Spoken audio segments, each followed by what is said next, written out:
오늘 미국 주식시장 3대 지수 나스닥만 플러스고요. 전부 다 마이너스로 끝났습니다. 스몰캡도 마이너스고. 어제 아시아장이 괜찮았기 때문에 유럽장도 반전을 보일까 했는데 유럽장이 약세였고요. 미국도 뭐 약세 쪽으로 끝났다고 봐야 되겠죠. 나스닥이 플러스긴 하지만.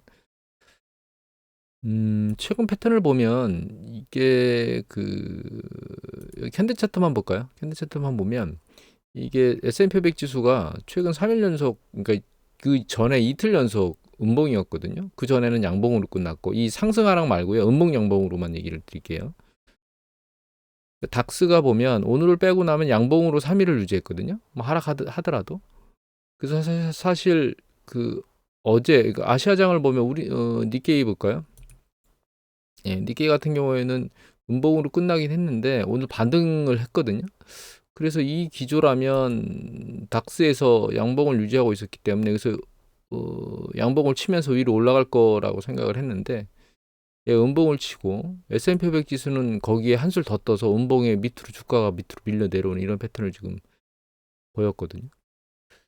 그래서 그 상황을 뒤집는 거는 실패를 한 것 같아요. 단기적으로는 일단 뭐 다음 주도 상황을 좀 봐야 되는데 뭐 이렇게 움직인 가장 주된 이유는 유럽장이 이렇게 약세로 들어간 가장 주된 이유는 이스라엘이 그 가자지구로 이제 밀고 들어가는 액션들을 취하면서 이게 불확실성을 키우고 있는 것 같습니다. 아직도 전문가들이 이란까지 확전을 참전하거나 뭐 이렇게 되지는 될 거라고 생각은 안 하는 전문가들이 제가 보는 쪽에서 제가 이 전문가들이 그래도 좀 전문성이 있다라고 보는 분들 쪽에서는 그런 쪽이 좀 많고요. 저도 아직까지는 뭐 이란이 확전하거나 이렇게 되는 그런 상황까지는 생각을 하지는 않고 있고, 그렇게 안 될 거라고 사실 개인적으로는 아직까지 생각하고 있습니다. 하지만 금융시장에서는 계속 불확실성을 키우고 있고, 유가가 내려왔다가 다시 들려 올라가는 이런 이제 왔다 갔다 하는 현상들을 보이고 있습니다. 보시면. 유가가 오르락내리락을 반복하고 있죠. 그리고 이제 금값이 2,000달러 넘었어요. 캡 씌우는 쪽으로 거진 다 온 상태이긴 합니다. 달러 인덱스가 내려가질 않는 과정에 있는데 금값이 치고 올라오고 있다는 얘기는 결과적으로는 이거 달러 인덱스거든요. 보시면 바닥을 치고 이제 올라오고 있죠. 근데 금값이 이제 치고 올라오는 가장 주된 이유는 시장의 불확실성이 커지면서 채권 가격도 올라가고 있고 주식 가격은 내려가고 있으니까 채권 수익률이 올라가니까 채권 가격이 떨어지는 거죠. 장기 채권이 가격이 그러면서 이제 주식 가격이 떨어지니까 일부 자금들이 이제 금 쪽으로 몰려가고 있긴 합니다.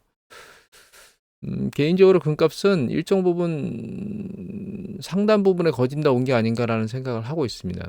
이전에 있었던 2020년도 8월인가요? 2000 온스는 2070불인가요? 이 정도까지 올라갔던 것 같은데 제가 확인은 다시 안 했는데 여하튼 언저리 다 온 것 같고요. 확전세가 강해지면서 혹시나 돌발적으로 이란이나 이런 쪽으로 중동 사태가 훨씬 확전이 세지고 그 다음에 이 채권 수익률이 아랫방향으로 방향을 잡지 못하고 이렇게 계속 윗방향을 치는 이런 현상의 모습을 보이게 되면 그러면 금값은 조금 더 치고 올라갈 수 있을 거라고 보고 있긴 한데 그런 상황이 발생할 거라는 생각은 안 하고 있습니다. 아직은. 그리고 지금이 일정 부분 조정을 많이 했거든요. 지금 4,117로 끝났습니다.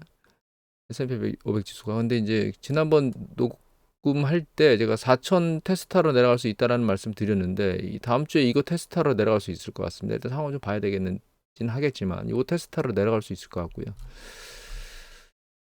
바닥에 온 거냐? 아직까지는 기술적으로 보면 그렇게 확신할 수는 없을 것 같아요. 왜냐하면 일단 이게 빅스 지수하고 VXN 지수인데요. 그러니까 S&P 500 지수하고 나스닥 100 그 변동성 지수거든요. 추세적으로는 아직 그 바닥을 계속 높이고 있고요.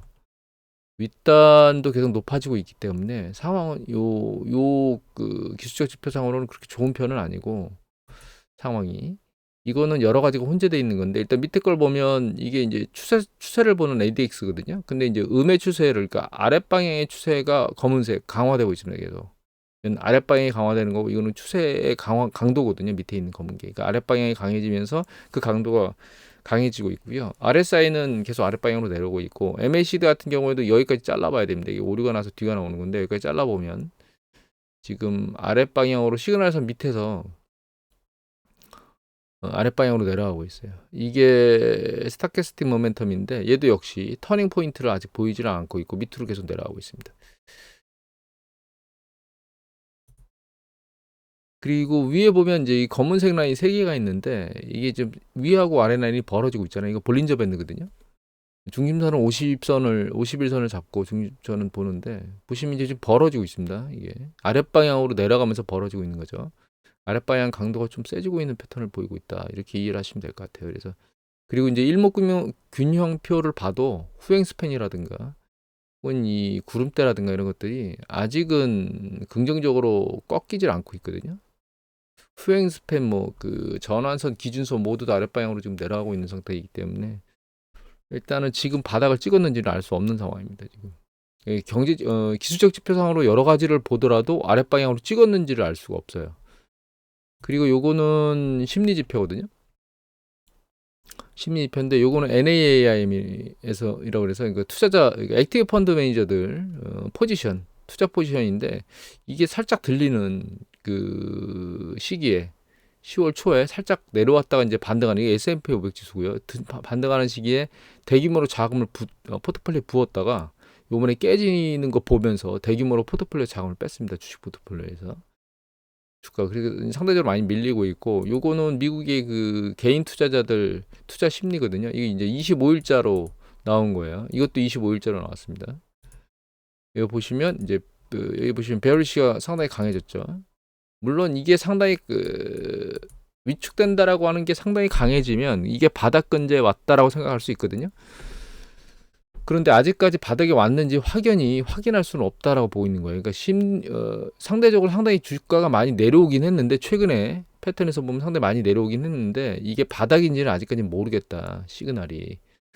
그리고 하나 더 보면 이건데 Fearing Greed CNN 비즈니스에 보시면 반등하고 있다가 다시 밑으로 내려오면서 심리서 아직 밑방향으로 살짝 꺾거나 꺾인 상황은 아니기 때문에 전체적 패턴으로 놓고 보면 주가가 지금 요번 주 금요일 친 이게 바닥이냐 이건 확인할 수 없는 상황이고 조금 더 내려갈 수 있는 여력이 존재하는 데서 다음 주 초반을 좀 봐야 될 것 같습니다. 추세적으로 계속 밀려 내려갈 이유가 있겠느냐? 미국 경제 지표 뭐 GDP는 후행 지표이기 때문에 3분기 경제 지표 상당히 좋게 나왔잖아요. 그다음에 이제 중국 지표 같은 경우에는 조금씩 터닝해서 바닥을 긋고 올라오는 패턴을 보이고 있는 것들이 있긴 한데 시장이 그렇게 공격적으로 반응을 하고 있지는 않죠. 부동산 쪽이 그렇지는 않기 때문에 중국 같은 경우에 다른 여러 가지 경제 지표들을 놓고 보면 사실은 이게 혼재된 상황에서 계속 복합적으로 움직이고 있기 때문에 윗방향이다 아랫방향이다 정확히 모멘텀을 잡기가 쉽지는 않은 상황이고요. 최근 단기적인 움직임이 경제 지표를 반영해서 놓고 보면 지금 현재의 경제 지표로 놓고 보면 상당히 많이 내려온 게 맞다. 그리고 이제 미국의 실적 지표나 이런 것들도 빅테크 기업을 중심으로 괜찮게 나오는 애들이 많았죠. 테슬라 제외하고 나서는. 그래서 그런 것들을 보면 주식시장이 많이 내려온 건 맞아요. 근데 이제 지금 이스라엘하고 하마스 전쟁 때문에 시장이 불확실해지고 불안정해지면서 유가가 들리고 이러면서 단기적으로 급반등하거나 이런 형태가 나오려면 결과적으로는 제 생각에는 이스라엘 하마스가 무슨 분기점이 잡혀야 되는 게 아닌가라는 생각을 하고 있고 이게 추세적으로 반등해서 추세로 계속 올라갈 거냐 그 생각을 하지는 않고 있습니다. 말씀드렸듯이 추세적으로는 반등 이후에 다시 아랫방향으로 내려가지 않을까 이렇게 생각을 하고 있습니다. 그리고 하나를 더 보면 최근 자금 플로우 보면 이게 이제 SPTL이 미국의 롱텀 그 장기 채권 투자하는 ETF거든요. 자금 플로우 보면 최근 플로우는 밀고 들어오는 패턴이고 지난 한 달간 움직임이 플러스예요 지금. 지난 한 달간이거든요 이게.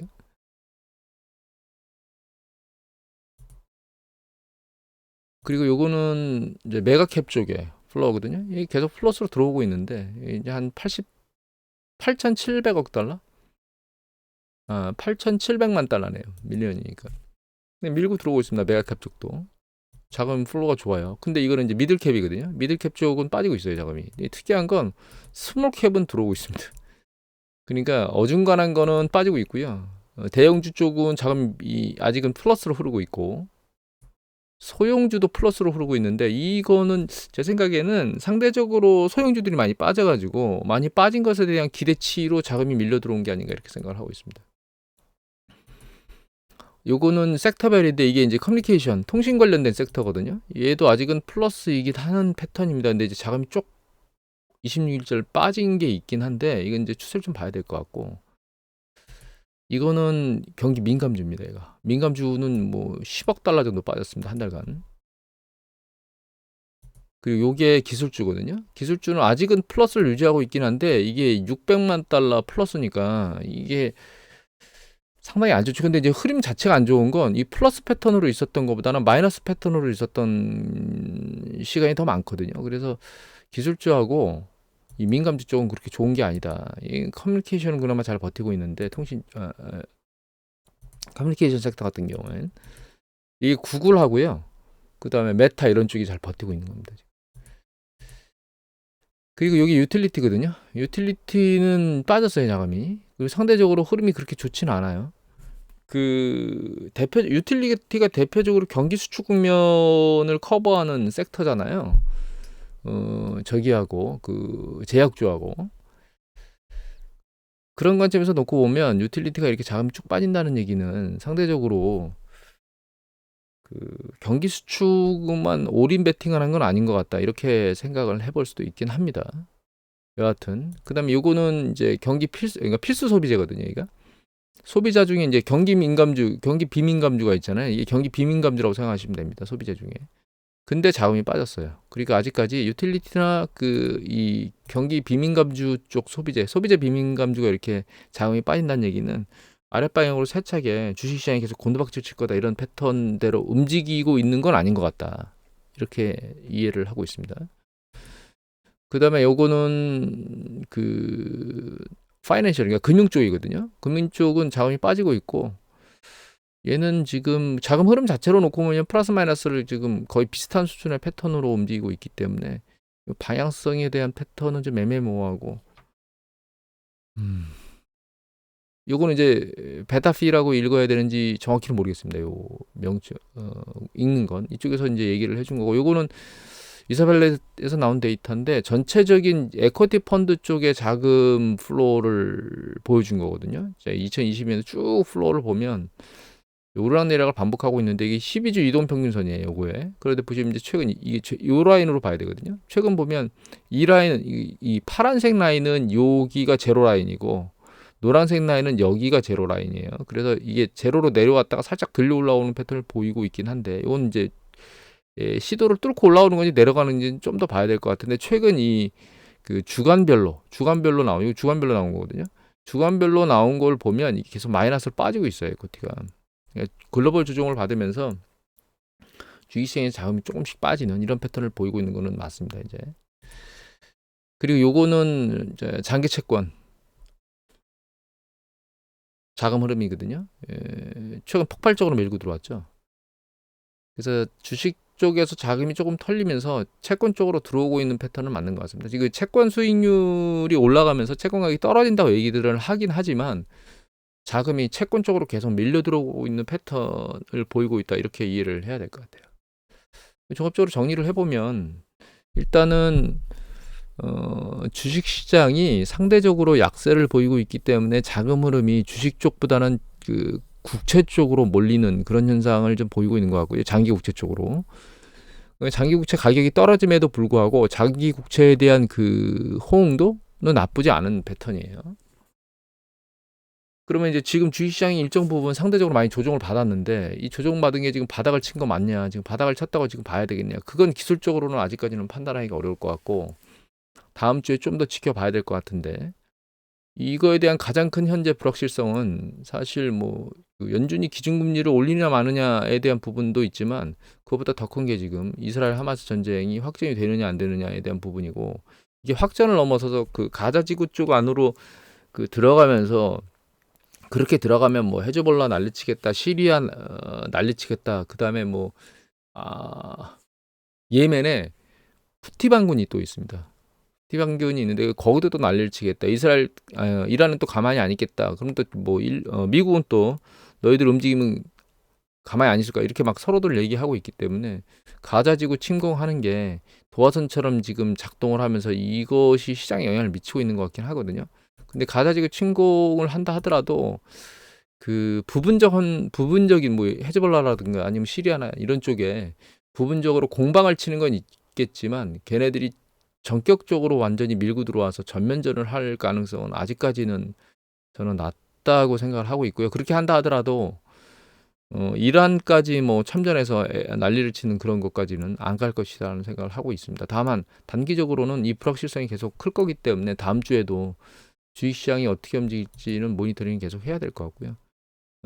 주식 포트폴리오를 가지고 단기 매매를 추세적인 중장기 매매가 아니고 단기 매매를 할 패턴을 가지고 있는 생각을 가지고 있는 사람은 다음 주 언저리에 주식을 매매해야 되는 그러니까 매입해야 되는 상황의 시그널이 발생할 수 있을 것 같습니다. 이 4천선 터치하러 내려오면 그게 아마 매입 시그널이 아닐까. 단기 매매 관점입니다. 이건 중장기적인 추세 매매가 아니고 그런 게 아닐까. 터치하러 이제 깊이 내려오면 그때 이제 매입을 해서 단기적으로 반등시 매도를 꾀하는 그런 액션을 취해야 되는 게 아닌가라는 생각을 하고 있습니다. 작년부터 계속 제가 그 연수생들 교육을 할 때 이 조정이 끝나고 반등을 하면 이게 마지막 반등이기 때문에 반등 이후에 포지션을 조정하라고 말씀을 드렸었거든요. 포지션을 조정을 하셨는지는 모르겠는데 일단은 중장기적으로는 추세는 정점을 치고 아랫방향으로 내려갈 것이다 이렇게 이해를 하고 있고요. 이건 뭐 경제 지표를 다시 얘기하면서 이건 말해야 되기 때문에 그건 다음번에 시간 되면 잡아서 말씀을 드려야 될 것 같고 단기적으로는 지금 조정 국면에 와 있고 반등을 다시 할 수 있는 시그널이 가까워지고 있다 이렇게 정리를 하면 될 것 같아요. 오늘 여기서 마치도록 하겠습니다.